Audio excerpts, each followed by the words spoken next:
Okay, here we go. Kind of looking forward to this and dreading this in equal measure. This is the first of a series of videos responding to questions that were asked me when I recently fielded that. Asked for questions. And I did so because I talk about a number of things on my channel, but they tend to be quite discrete things. And to be fair, they're things that at least I feel I've got a sort of greater level of interest than the average person and something particular to add to the conversation. I'm not one of these channels that just talks about anything that I'm interested in, that I have opinions on. But for the next few videos, that's going to be a little bit different because I am going to be talking about those things. In this video, I want to talk about Brexit. Give my opinion. It's a historical perspective, but it's my historical perspective. If you ever speak to an historian, they will tell you that is what history is. It's not a series of facts, but it's an historian's interpretation of those facts. I'm not an historian, but it's my interpretation of those events that I'll be presenting to you, giving you my thoughts on them, and then segueing that into the sort of position the political position that we seem to be in at the moment with our two parties, and then also talking about the monarchy and how I feel about the monarchy. And that all works quite well as a structure, I think, because the Prime Minister Boris Johnson, good of him to do so because it's allowed me to structure this video, put the Queen in quite a difficult constitutional position. He's dragged the Queen in to all of this mess, unfortunately, recently. So that's what I want to go through. But bear in mind what this is. I'm not proclaiming any level of expertise. I'm telling you what I think. This is one person's perspective on this. Where do we start? Probably ought to start with the referendum. Called back in 2016 by then Conservative leader and Prime Minister David Cameron, who I liked, by the way, my kind of politician. I like that kind of, what I regard as quite a sensible, moderate politician who can see the necessity to appeal to all sides. Because you are governing a country for all. Tony Blair was in that mould. He had my vote.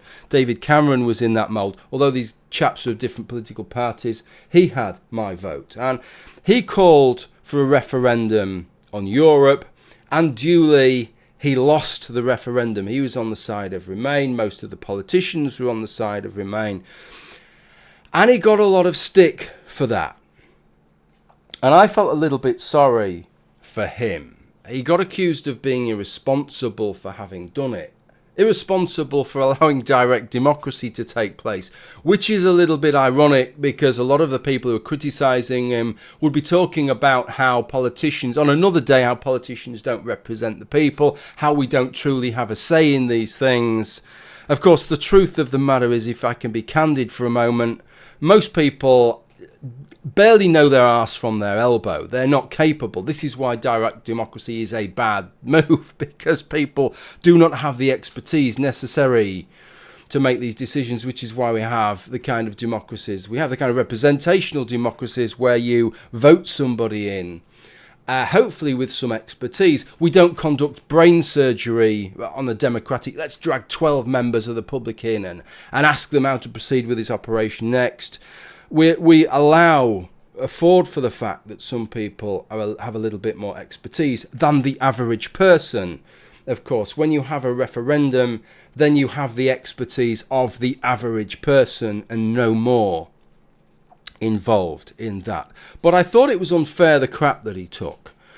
One of the reasons that he took crap was the idea that he was pandering to his party, which is a little bit ironic. I mean, he probably was, but he's the leader of the party. Under normal circumstances, we would expect the leader of a political party to take account of the views within the political party, and the view within his political party, there was a strong groundswell of, I suppose, anti-EU sentiment and of putting this out to the public and having a vote, minded of the fact, in fact, that this is a very divisive issue with the public. Genuinely, there are communities out there, people out there who are very pro-European and very anti-European, and there is a lot of division in the public. It's the kind of thing as well that comes across party lines, which is something that I'll have to return to because that has shaped everything that has happened since. But it cuts across party lines, so simply voting for a political party does not show your intent on that issue, as you might say with, say, a more capitalist society, free market society, or a more socialist or government-controlled society. You could sort of infer that from whether people are voting more Labour or Conservative. It just simply doesn't function that way with this decision. So he put it to a referendum. He did pander to his party, I suppose, but his party weren't asking him to try and destroy our constitutional arrangements of government and form some kind of totalitarian one-party state, or to line all the Eastern European economic migrants up against a wall and shoot them in the face at point-blank range, right?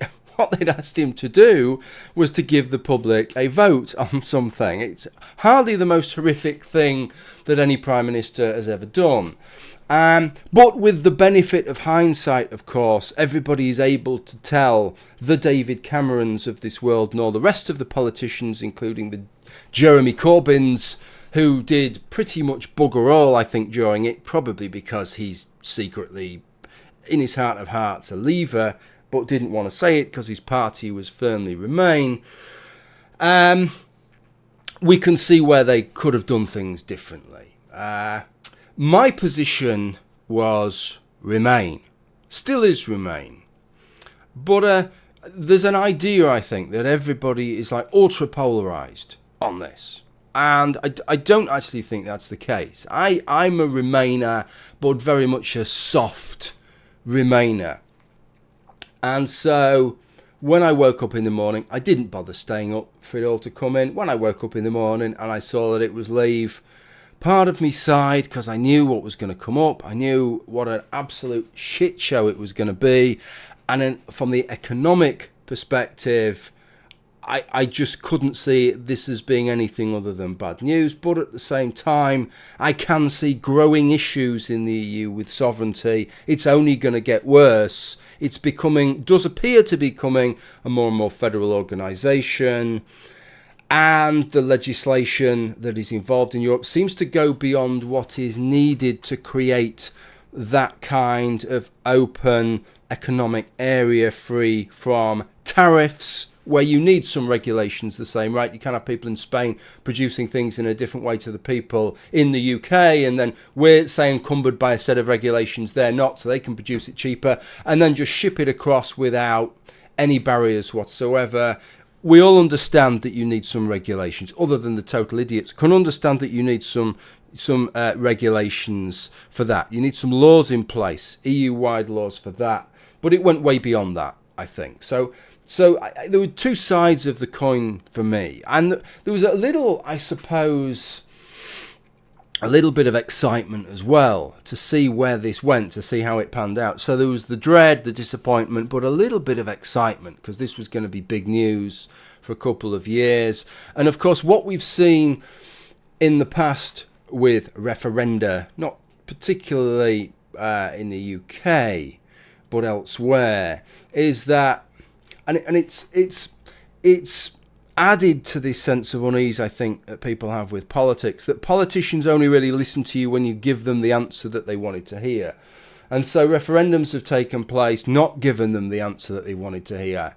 So they've just gone for another referendum till they get the right answer, and then they stop, or what they say is, right, we've heard what you have to say. I think this is maybe what happened in Ireland. I think it was Ireland this happened in. I may be wrong, I may be mixing them up.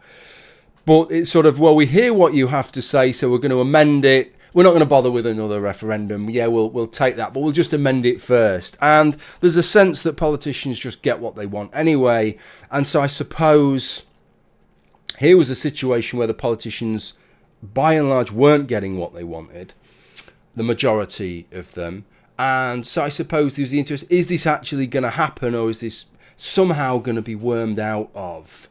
Which I think would be a very bad thing, by the way. There's so much distrust in politicians anyway, and in some ways that's why even if there was a second referendum now, I'd vote leave, even though I'd rather we remain. Because I just think that there would be such an upwelling of distrust in politicians and just a rejection of politics generally, if this didn't go through, right? It'd be just like, well, yeah, it's just all our worst fears as to what politicians and politics is like have been shown to be true again. But let me say two things right from that point where this all kicked off. The first is that some people interpreted this as a call for a hard Brexit. A mandate for a hard... The amount of times I heard this, we've got a mandate for a hard Brexit. If the percentages was 51.9% in favour, right? It's hardly a huge majority, is it? A swing of 2% is all it takes, and the vote would have been different. If the vote had been the other way round, 51.9% of people had voted Remain. Would that have been a mandate for a more federal Europe, for ever greater European integration and a United States of Europe? Right? No, it wouldn't. It would have been a very, very, very lukewarm endorsement of us being in the EU. 51.9% was a very, very, very lukewarm endorsement of us leaving the EU. If it had been 75-25 or 80% of people had voted leave, I can accept people saying that is a mandate for a hard Brexit. But how on if 51.9% is a mandate for a hard Brexit, how close does it have to be before you'd say that's only a mandate for a soft Brexit? But this typifies again the situation that I think the country found itself in, that again rippled all the way through, where it didn't cross party lines. And there are people on both sides of the political spectrum who are pro-Brexit, both sides of the political spectrum who are anti-Brexit. And duly, as it panned out, this issue where effectively any deal that you are liable to get is only going to fit a window of the political population with people on either side. It's not anchored to one end as most political issues are. I will return to that. So following all of this, David Cameron made what I think is the best decision any politician made throughout the whole event, and he resigned. I don't blame him.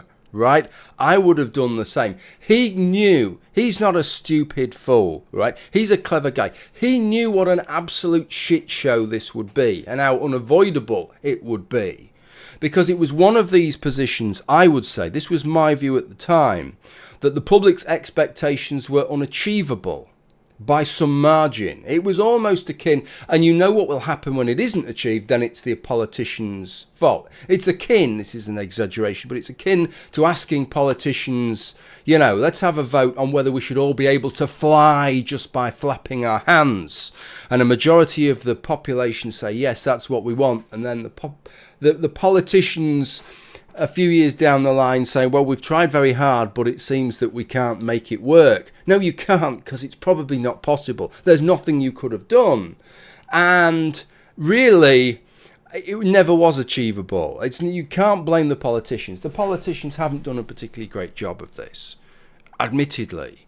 But I don't think there's really a great job that they could have done, because you're stacking the interests, what the UK wants to get out of it, with sensibly what the EU wants to get out of it, and there isn't enough overlap. There isn't a solution there that is going to satisfy both parties, so both parties walk away feeling like they've got a good deal out of it. That's the issue with this. And also there's the issue, I mean, I know this from being on industrial action in the fire service, where you end up negotiating with all your cards on the table. And this is what was happening right from the word go. The opposition parties were demanding the cards on the table. The media were demanding cards on the table. Even the public were demanding cards on the table. And I understand that. But it makes it really, really difficult. You know, this used to happen when like I say, I was on industrial action on strike. And the membership of the Fire Brigades Union would want to know, right, what's our position? What's our negotiating position? And how much are we prepared to give? right, pretty much. Or we're not going to give anything. We're not going to. And so you go into that negotiation, and they know what your offer is. They know what your standing position is, and they also know how much you're going to give. But you don't really know the same for the other side because they haven't been encumbered with having to make that public in the same way. Your hands end up tied, and you cannot play a bluffing game because everybody's demanding that you let them know what the bluffing fallback positions will be. So to me, that was a very difficult position, and it probably led to more bluster than there should have been. It probably didn't help with regard to that.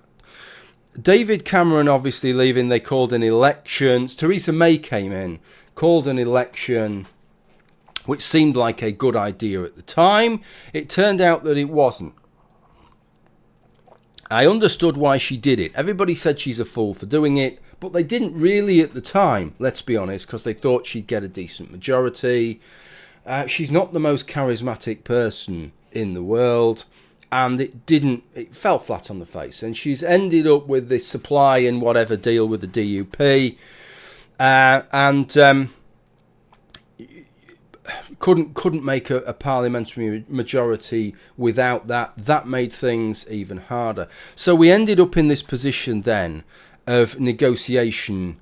Typically, everybody complaining that it's not going fast enough, we should be further down the line. Again, my experience of negotiations from being in a workplace with a strong union that negotiates with management is that every single thing goes down to the 11th hour. You never make a deal before the end. People's minds aren't focused before the end. If you make a deal before the end, the understanding is that you probably would have got a better deal if you'd hung out a little bit longer. So everybody hangs out because they feel that it sharpens the minds of the other side. Until everybody starts getting a little bit tense, they're not going to crack, are they? They're just going to stick to their position. And so inevitably these things run right to the wire. And this is such a huge amount of things to try and disentangle between the UK and the rest of the EU, that was always going to make it an absolute mess. And duly the government tried to get involved in some of that disentangling and some of the bits that they really needed to do. I think they probably actually did quite a good job in doing some of that behind the scenes, getting through large numbers of pieces of legislation, not the things that were making the real headlines because it's not the juicy stuff. The juicy stuff came, I suppose, last year when it started to get really political. Earlier on this year, started to get really political, and we started to vote on deals. I think I read the other day something like over 500 hours of parliamentary time now in the House of Commons dealing with all these issues. And this brought me back to what I dreaded right from the start. I couldn't see anything other than this right from the word go. As soon as people were talking about Parliament having a say, having a right to have a voice, I could see where this was going. And I agreed that Parliament should have a voice because that's the way the sort of constitution runs. That is right. We got into the first of these things, let me say, where somebody Miller, I can't think of her name. She took the government to court because she said this is wrong. The Parliament ought to have its say. She won her case, and certain papers like the Daily Express tore her to pieces, as they just have the judges. I don't really know what they want, quite honestly. That has got to be one of the most shitty ways. I mean, they're scum. The Daily Express are scum. Right, they are absolute fucking scum. To try and undermine one of the branches of our government in that way, doing what it is supposed to do, which is to interpret the legislation, whether it's civil or criminal or constitutional law and regulations and customs. And there are a lot of customs in this country, some of which are just a matter of tradition. That is the way that we've done it, but they still form part of an unwritten constitution. And rely upon us acknowledging that unwritten constitution, or part of written constitutional documents which are scattered over lots of different documents. That is their job. If they don't do that, if they turn a blind eye to that because Daily Express readers would rather just push what they want through, they aren't doing their job properly. The Daily Express want them not to do their job properly. They want a corrupt judiciary, is effectively what they're saying. And if you don't have a corrupt judiciary, then we are going to cry foul over the way you're conducting yourselves. That's why I call them scum. They did it first at this point, and she was probably right to take that to the courts. Well, she was right, she won it, but she was right because it was the right thing to do. Notwithstanding that, it was always going to make it an absolute mess. And the reason that it was going to make it a mess was what I thought right from the beginning here. This is a cross-party issue. This is not a party political issue. It's not grounded at any one end. It's not rooted at any one end. What traditionally happens, I propose, most subjects, either there's a big enough majority, your government can, if it needs to, impose a three-line whip and say, you're all going to come in, you're all going to vote, and we're going to push it through, whether you like it or not. But it wasn't one of those issues. They didn't have a big enough majority, and it wasn't rooted, grounded at one particular end. So Theresa May had gone away and at some lengths got a deal. Not the greatest of deals, but I'd have voted for it because it's probably about as good as you're going to get, and it's a workable deal. And that's really how international politics works, is that you get a workable deal. You don't come away with a Willy Wonka's golden fucking ticket in your hand. And the problem is, as I see it, is that pretty much whatever deal she could have got, other than a fantasy fairy tale, unicorns, rainbows and fairies deal that she was never going to get, that the EU was never going to give her, there was no deal that she could get, no balance of deal that would satisfy a majority. I was actually amazed how close it came on one or two occasions. Because the problem is effectively there is the array of political opinions on this subject.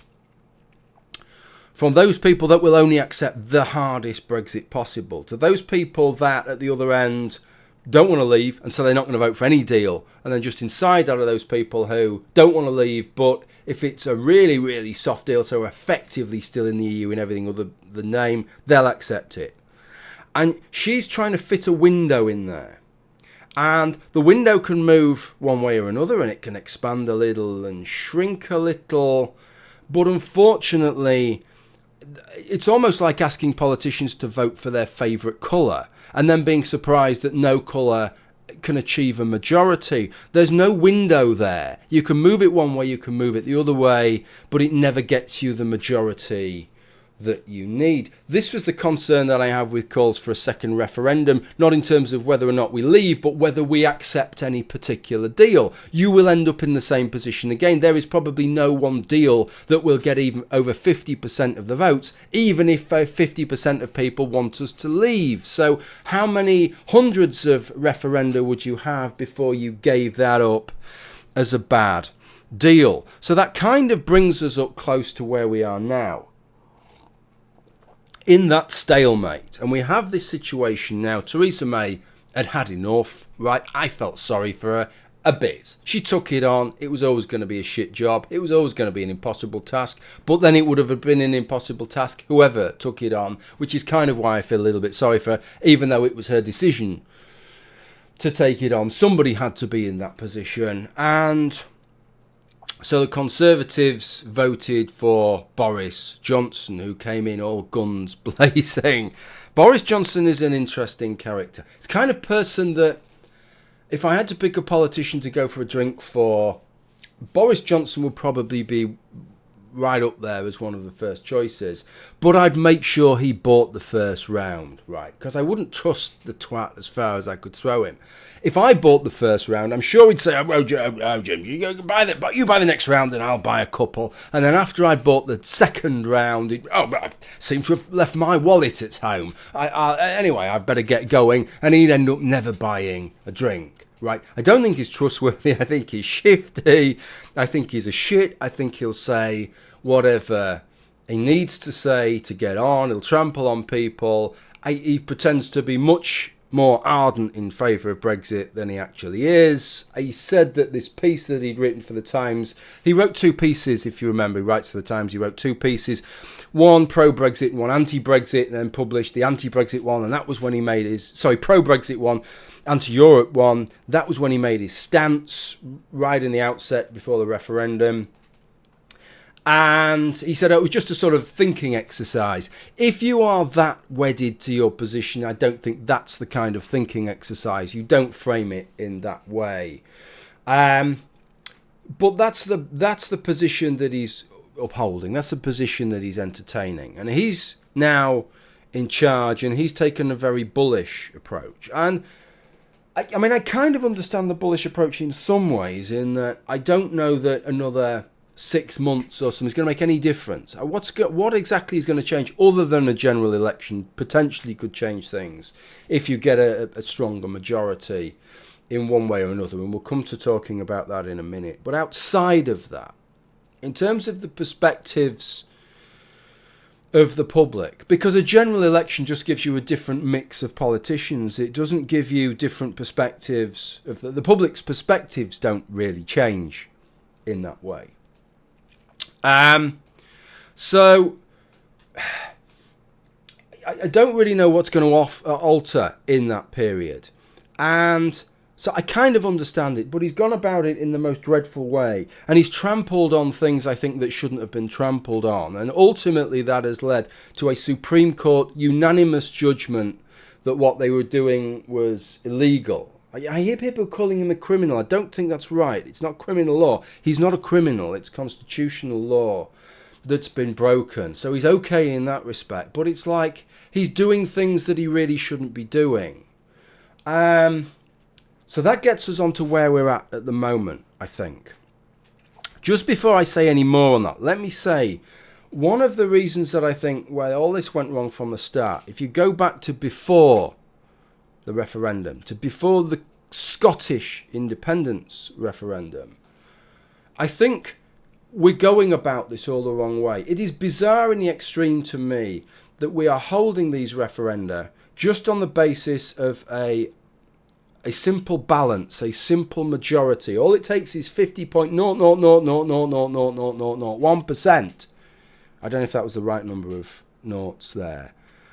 And that's all you need, which is bizarre. What it means is that one set of headlines in the newspapers, one controversy, is all it takes to swap a majority to a minority.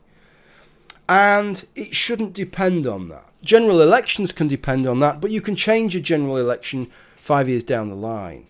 When it comes to major constitutional change, which would be Scottish independence, of course, it would be leaving the EU. It would be changing from a constitutional monarchy to a republic. Things like that, or proportional representation, for example, bringing that in, rather than a first-past-the-post system like we have now. Anything like that, I propose, should have a super majority, because they are not things that you can just flip-flop. You can't change to republic, then 4 years, we'll maybe change back again. You can't leave the EU and then 5 years down the line join up again. It just doesn't work like that. Some of these you're going to have to at least give it a few decades. Some, such as changing from a constitutional monarchy to a republic, I don't think there's any way back, right? If you voted it that way, that is a one-way thing. So the idea of having a separation where you could have a majority one day out of the whole year, but if that's the day the vote is on, it goes that way and then that's it for the rest of time. I think it should be a higher hurdle than that for those kinds of changes. And that's why I think this went wrong. And I think that is something that we ought to have. If we had a UK constitution, that should be the first thing in there. That further constitutional changes, significant constitutional change, should require a supermajority. Actually, I think we should have a UK constitution and just have that in it, because I think that is pretty much the only thing that we need, is that any constitutional change needs a super majority, because they are one-way decisions. So that kind of, I just had to add that in. I think that's made this a bit of a shit show.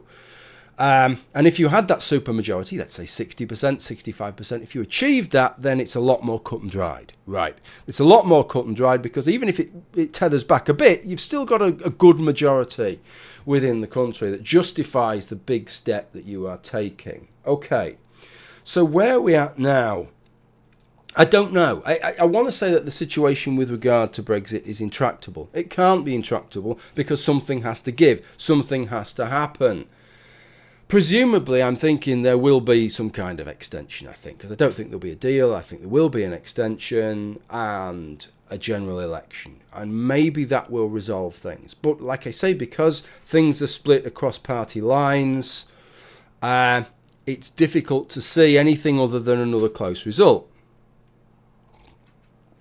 And I don't know which way to vote at the next election. Let me tell you, I really don't want to vote for Boris Johnson, for the things that he's done, for the way that he's ridden roughshod over procedures that underpin, I feel, a part of what underpins our democracy. That's the way we work. We don't have everything written down in black or white. We have tradition that all sides, lines that all sides know not to cross, and he doesn't really seem to give a crap. He's a bit of a Donald Trump in that respect. He's like, well, it doesn't apply to me. I'll just do what I like and just ride across it all. And I really don't want to endorse that.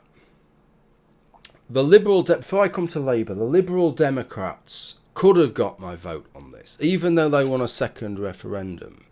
I could live with that, given the other two alternatives as they are now. Come to Labour in a minute. I could live with that, even though I don't think there should be a second referendum. But they've not. They've gone beyond that. They said that effectively, if they're voted in, then there won't be a second referendum. We're just not leaving Europe. Effectively, what they're saying is a vote for them is a vote to stay in Europe. So if they're voted in, there's no need for a second referendum because everybody's nailed their flag to the mast. Well, I wouldn't be voting for them for that reason. I wouldn't be voting them because I wanted to stay in Europe. Effectively, I'd be voting for them because of I'm so horrified at the two other alternatives at the moment. But how can I vote for them if my vote signifies that? Then we have Labour. If you'd asked me a couple of years ago if I'd ever vote Labour while Jeremy Corbyn was in charge, and never mind Jeremy Corbyn, John McDonnell as his Chancellor. I mean, having John McDonnell as the Chancellor, I'd rather, it's akin to having Baron Frankenstein as in charge of medical ethics, having John McDonnell as the Chancellor of the Exchequer. But what surprised me is that some of their excesses, that Corbyn-McDonnell axis, have been kept in check, economic excesses. And it's all kind of come out at this recent party conference. I think what they've seen, and this is what I feared, I've mentioned this in a video before actually, is that politics in the UK has become more polarised again. As one side's become more polarised, there was a fight for a long time for the middle ground. We went from a position following the post-war consensus to a position when Margaret Thatcher got in power where there was clear blue water between the parties, the likes of Margaret Thatcher and Michael Foot. And it wasn't a very good scenario. There was no... You had to sort of camp with one side or the other, and if you weren't happy with either of them, you kind of shat it. And then we went through a period quite unlike that, where the parties, probably led, I suppose, with Tony Blair, started fighting for the middle ground and taking this position. If you root your politics, you can assume you're going to keep those votes, so you keep going as far as you need to. And these positions where you have somebody like Tony Blair, who extends his economic perspectives more towards the right, has a more, from my perspective, sensible perspective on having a balanced economy with different solutions to different problems, not being wedded to typical socialist or state-run solutions for pretty much everything. Bear in mind we've gone to a situation in the 70s where 70% of the British economy was nationalised, right? I mean, it seems incredible, those kinds of figures, where the highest rate of income tax was, I think, 70%. The highest rate of tax on unearned income was 98%. You only got 2p in every pound you earned that way. I mean, you may as well just take things off people at that point. That's not taxing them, is it? That's just stealing. But that's the point we'd gone from. And then on the other side, so a balance. And then on the other side, you had somebody like David Cameron, who was actually much more progressive than you would expect from somebody from right wing on social issues. He was the guy who progressed the business of legalising gay marriage in the UK, which most people would be really surprised that it would be a right-wing political leader doing that. But there were two politicians who were very much in the centre ground and moderate in their outlooks on these different things. They didn't have the same perspective on everything, but they're in that kind of middle space. And now we seem to have abandoned that now. We've got Boris Johnson's and Jeremy Corbyn's, we've got these cartoon characters again, and it's kind of scary. At the recent Labour Party conference, we had Labour voting to ban private schools. Private schools are going to go. We're going to do away with private schools. And there's going to be a sort of two-part process. The first part of the process is that what we're going to do is we're going to tell universities, every university can only take the same proportion from a private school as go to that private school. About 7% of kids go to private schools in the UK. And so Oxford and Cambridge can only take 7% from private schools. So if you're a rich parent, right, go out and pay for prostitutes, have an Aston Martin, go to the Maldives for a month, do all these things, but whatever you do, don't bother investing in your child's education, right? Don't bother doing that, because if you do, what we're going to do is we're going to penalise you, because what we can't stand is the idea that some child might get a little bit more than some other child. Okay, it seems a really perverse way of carrying on. What could be a more appropriate thing to do with your money than to invest it in your child's education? That seems one of the most worthwhile things that a parent could do, and you shouldn't be penalised if you send your child to a better school. All that means is they've got to get better grades. The grades will be commensurate. They will be competing with people from that same school, and they will have no more chance of getting into somewhere like Oxford or Cambridge than if they went to Scumsville Comp down the road. That doesn't make sense, and to me that isn't what it should be about. From a left-wing perspective, from a progressive perspective, the perspective should be to set a minimum level of education, and for that minimum level of education that everybody can have to be of a high quality, not to try and drag people down. And yet that is effectively, I propose, what that is doing.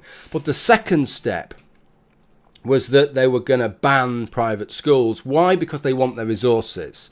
They want the assets that they've got. So what they want to do is effectively just steal the assets from those schools and say, tough, we're taking them now and we're going to distribute them to other schools, whether you like it or not. And what I can't really get my head around that, and why this just seems like more a vote for bad faith rather than actually even to progress schools, is that at the moment 7% of school children in the UK, from a taxpayer's perspective, are being schooled for free. It doesn't cost us a penny. Why? Because they're at private schools and their parents are paying twice. The parents are paying their taxes to school my children. I'll never send my child to private school. I can't afford it. They're paying for my child's education, but I'm not paying my taxes for their child's education. They pay privately as well. So the taxpayers aren't having to pay for their child's education. But once you abandon these schools, that's another 7% of children's education we've got to pay for. So I'm not even sure it's going to do what it says on the tin, what Labour Party is suggesting there. It just sounds like it sounds like a harken back to the 70s and those kind of nasty, mean-spirited things, which aren't about raising people, it's about dragging people down, about looking at people who have got more than you've got and being jealous of it and trying to drag them down. That's how it comes across to me. I don't see that it serves any good. It's a kind of inverted snobbery and inverted classism that runs through a particular vein of left-wing thinking. And then the second thing, the day after, I think, was John McDonnell. He gave a speech, Jesus Christ, where what he said is Labour's plan will be over the next 10 years. The next 10 years, in the UK, there will be a limit. Nobody will work more than 32 hours a week. He claimed that on average, we're working about 42 hours a week. It'll be down to 32 hours. You won't be allowed to work more than 32 hours, but don't worry about money because you'll be on the same money, right? You will earn just as much, but you're just going to work a quarter less. We really are back at the 70s now. In fact, at the 70s, people were working a 3-day week because they'd managed to fucking knacker the economy to such an extent there was no point anybody going in any more than 3 days because the economy was crumbling. It was on its arse. And this is just like harks back to all of this. This cannot possibly work as things stand. I propose. It just cannot possibly work. If you're in another country, you're going to be laughing at this shit. France did a thing a few years back where they tried to limit it to 35 hours. 35 hours. Nothing about earning the same, but 35 hours. And it turns out if you look at the figures, not the report, not the figures that are published in the data, if you look, BBC did a reality check, and the BBC are left-leaning, bear in mind. They did one of their reality checks, and what they showed is, when you compare like for like, because the statistics are a bit of a fudge, countries like the UK self-report how many hours we work, others take the employer's part, and apparently countries that self-report show a higher level. If you self-report, you report yourself as doing more hours than countries where it's the employer that reports. When you do a like-for-like comparison, people in France are working about another hour a week more than people in the UK. So that's how they're managing to make it work, right? But we're going to go down to 32 hours for the same money. There is no way that that can work. In the public sector, I'm in the fire service, we have to provide 24-hour cover. How is that going to work? To pay me the same, to only do 3/4 as much work, you're going to have, right, another 25% more employees. And you're going to be paying them all the same.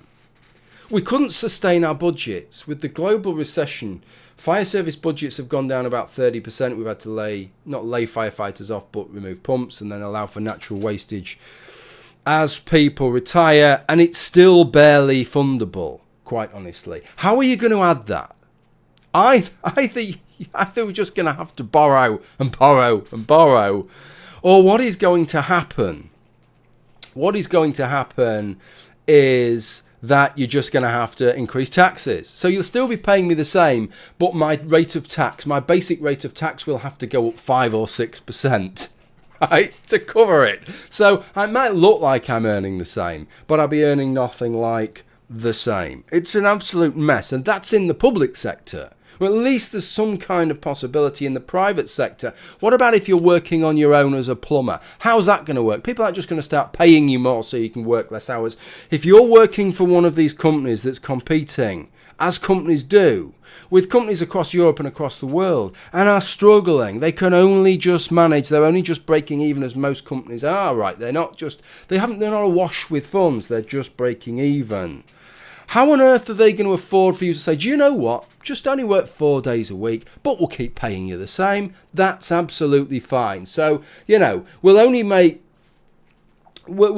do 4/5 as much stainless steel welding as you're doing now, but somehow we'll make the figures work and keep paying you the same. It's absolute lunacy. It's pie in the sky lunacy. And apparently they're also talking about raising the minimum wage up to a much higher level, which would again mean, of course, that everybody who's at that level then wants more, and everybody wants more, and all that does is just knock everybody else up, which just leads to a whole load of inflation. So you've got that inflationary pressure, you've got the economy collapsing because of this 32-hour week. It's absolute fucking madness. So that's the situation that UK politics is in now. I think with Brexit, I don't know the way forward short of a general election. That may clarify things. Where to vote at a general election, it's an absolute mess. There's somebody I don't want to vote for because I don't think he's a reputable person. He's not an idiot, Boris Johnson. He's a clever guy, but he's not a reputable person. He is a bit of a rogue, and I don't think he's respecting the governance, the governmental and constitutional procedures of the United Kingdom, and he's riding roughshod over it in a way that I think has repercussions that extends just beyond the instantiations of it themselves, but he's sort of setting a precedent of how you can behave. And then you have a party in Labour which is taking advantage of that, I think, seeing that and thinking, well, Boris Johnson's kind of a bit off the rails. This is our chance to be more extreme, to not have to appeal to the centrists so much, because the centrists are forced to vote for us because Boris Johnson's being such a tool. And so they're taking advantage of it and pushing themselves, as far as I'm concerned. It hasn't worked. They've pushed themselves out of reach. I don't know. God, what a terrible situation all of that is in. And so finally, we move to the monarchy. And I think Boris Johnson put the Queen in a really difficult position. Boris Johnson wanted to prorogue Parliament for 5 weeks, went to the Queen, blah, blah, blah. Turns out that what he did was illegal, shouldn't have done it. The Queen acts on his advice. The way that the situation works in the UK, and for people who want my greater thoughts on the monarchy, I have a video online where I defend the British monarchy and keeping the monarchy. On that video at the start, I concede the philosophical argument, right? If your philosophical argument is, how can you have a head of state that is unelected? Surely ideologically that is wrong. The ideological argument, we should be voting for them, blah, blah, blah. Absolutely, you are right. And if you place that above everything else, then that's fine. But I talk about having systems in place that have run well for about, I think, 300 years now. The advantages of having that history, how disruptive it can be. France has had 5 revolutions, 5 republics, I should say. It's not an easy process. It's not an easy process. And if you've got something that works, and I talk about the advantages actually, perversely, of having somebody who inherits a position, because being able to maintain that position for your descendants depends upon other things other than party political concerns about currying favour with a particular party. It involves currying favour effectively with the public, which means acting in the interests of the wellspring of opinion of the public. If the public shouts, this is an outrage, this is an absolute outrage, this needs to be stopped, and the Queen acts at that point, then she'll be seen as doing the right thing, which is probably as good a constitutional check as you could have. But on this situation, I think the Queen did the right thing to do what she did, which was to accept the advice of her government, of Boris Johnson, and to leave it to the courts, because it wasn't clear at that point that it was definitively going to be judged illegal. In fact, initially in England it was judged legal, in Scotland it was judged illegal. So you wouldn't have known that. You wouldn't have said, well, she's done the right thing because it was illegal. It would have all been up in the air, and it would have been regarded as overstepping and her stepping into politics when she shouldn't have done. That it wasn't an extreme constitutional crisis, an existential constitutional crisis, which is where we would expect the monarchy to step in. So I think she did the right thing, but it's put her in a difficult position then when it comes back and it turns out it was illegal, that the advice she was working on was illegal, and so that undermines the monarchy to some extent. That said, I don't think it undermines the monarchy in terms of the public are suddenly going to say we need to do away with the monarchy. I think it's in a really good place at the moment, actually. I think there's a lot of warmth towards the royal family, but also it's a system, this is what I've said before, it's a system that appears to work. It's not perfect. People have ideological complaints about it, and it's a very idiosyncratic system, and of course it's not a system. Nobody, if I was to start a new country tomorrow, I wouldn't say, well, I think the head of state should be an hereditary position.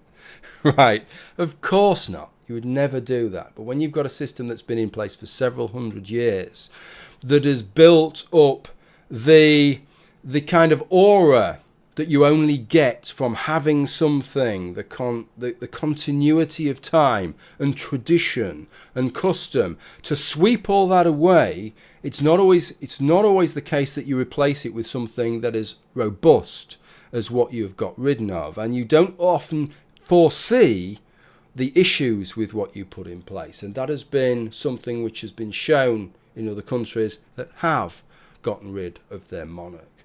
So it's a case of, if it ain't broke, don't fix it, I think.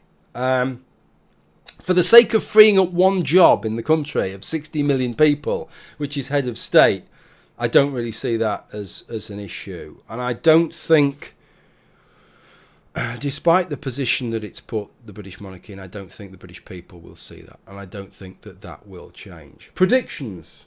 What do I think will happen? This is where the video dates, doesn't it? This is where the video dates badly. I don't think that Boris Johnson will strike a deal. I think there'll be an extension. I think there'll be an election. I think he'll get a larger majority. I do. I think Labour won't be able to help themselves. My God, if they had a sort of David Miliband in charge now, they'd just win it. They'd just fucking win it. And it would be so easy. But they won't be able to help themselves because they are proper hardcore leftists that are in charge. And this is their chance, they will see, not just to gain power, but to actually be able to introduce some of the more radical things that they believe in, because they've got somebody who's a bit more radical on the other side, who's making a right tit of himself and of the things that he's done at the moment. But I just think they'll misjudge it badly. I just don't think people are going to vote Jeremy Corbyn in. So I think Conservatives will come in with a bit more of a majority, and I think they'll push something through. I think we'll end up leaving with a deal. This isn't going to make sense. I think we'll end up leaving with a deal similar to the kind of deal that Theresa May had, but dressed up in a different way. I think the Northern Ireland situation will be pretty much the same as it is now. The kind of situation that Boris Johnson is never in a million years going to accept, but he'll accept it and dress it up as something different, and his party will vote for it. That is what I think will happen. Okay, that's covered that. There will be more videos in this series covering a whole array of things, including home brewing, including fitness and cycling, including video games. I hope you've got something out of this. Don't hold me as some kind of expert. What the fuck are you talking about? No, you're talking bollocks about this, bollocks about that. I probably am. Right. I'm just telling you what I think. Okay. If you like this video and you're not subscribed, subscribe. If you really like my stuff and you'd like to help support this channel, you can do so via Patreon, Subscribestar, or PayPal, including recurring payments. Thank you for hearing me out on this, and bye for now.